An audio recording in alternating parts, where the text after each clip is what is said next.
Bien le bonsoir, chers amis internautes qui nous suivez sur notre chaîne Palm Signature TV. Nous sommes à notre 5e interview avec M. Daniel Tine depuis la Guinée-Conakry, qui n'est plus à présenter. C'est notre spécialiste sur la norme ISO 22000, avec qui chaque semaine nous décortiquons une thématique. Et aujourd'hui, nous allons parler de la traçabilité. Alors, Daniel, première question, si tu permets. Qu'est-ce que la traçabilité dans le système de management de la sécurité des denrées alimentaires? Bonjour Désiré. En fait, cette question, c'est-à-dire, c'est quoi la traçabilité dans la SMSDA?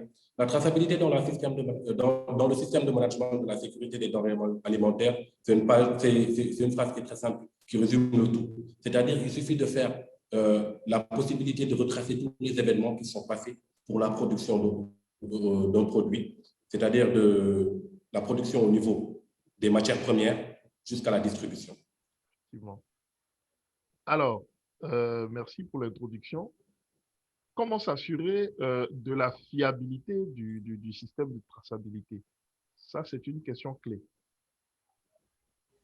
Ah, ok. C'est vrai que cette question nécessite beaucoup de points à soulever. On va essayer de brosser le maximum de points. Il y aura certains points peut-être qui ne seront pas soulevés ou peut-être au niveau des commentaires, on pourra les répondre. Déjà, pour s'assurer que le système de traçabilité au niveau de l'entreprise est fiable, il faudrait déjà s'assurer qu'on fait de façon régulière des exercices de traçabilité au niveau de l'industrie, que ce soit en industrie, que ce soit dans les services, là où on livre des produits.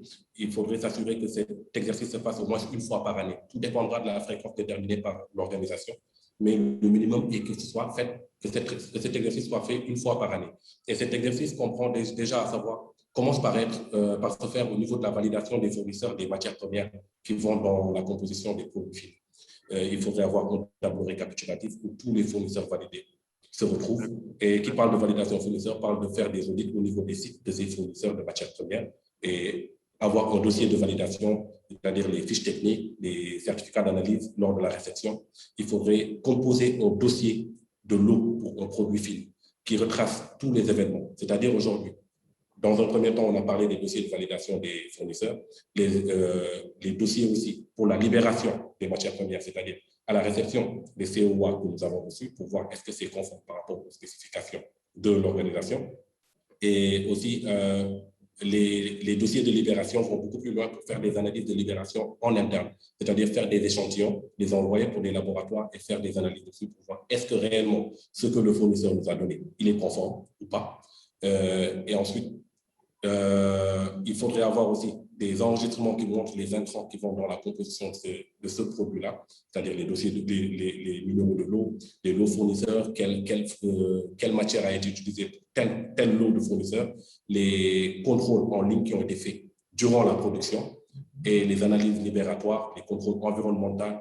Ça va beaucoup plus loin même pour voir tout ce qui est pest control, c'est-à-dire la lutte contre les nuisibles, quels sont les événements phares qui sont passés durant cette production-là jusqu'à la libération de ce produit.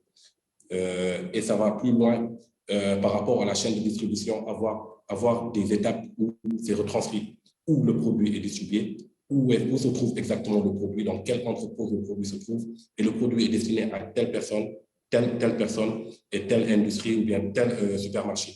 Ça, c'est pour maîtriser la chaîne de distribution.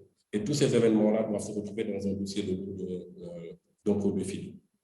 Il y a toute une batterie de mesures qui déjà rassurent le consommateur final et qui démontrent aussi la crédibilité de l'acteur agroalimentaire par rapport au produit final qui met sur le marché. Alors, la dernière question, c'est quels sont les avantages à la maîtrise, les avantages de la maîtrise les avantages qui sont liés à la maîtrise du système de traçabilité?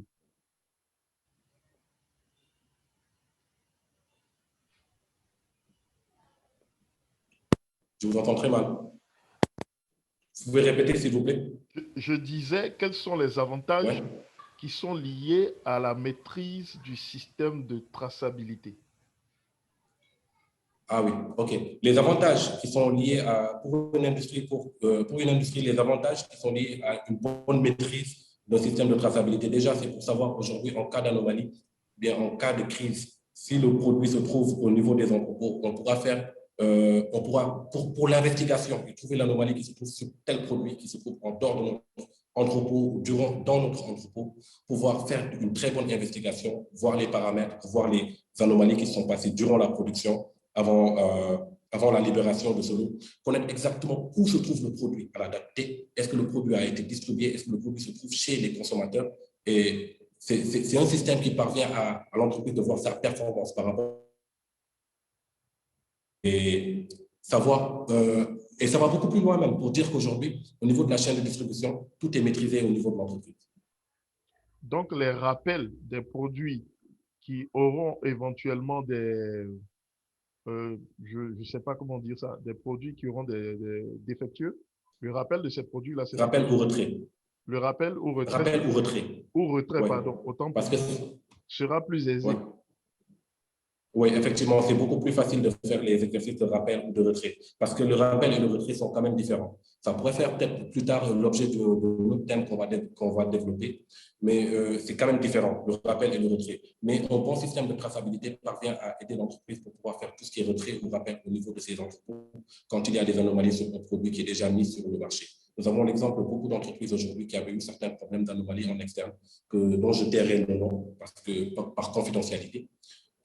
Ils ont eu des problèmes par rapport à leurs produits qui sont sortis, qu'ils ont livrés, qui étaient destinés à des consommateurs, où il y a eu des anomalies. Ils étaient obligés de faire le retrait de ces produits sur le marché. Et c'est le système de traçabilité qui facilite ce retrait-là, qui peut donner à l'entreprise les informations pour lui dire que tel produit se trouve à tel entrepôt, tel produit se trouve à telle boutique, tel produit se trouve sur tel rayon de supermarché, exactement. OK.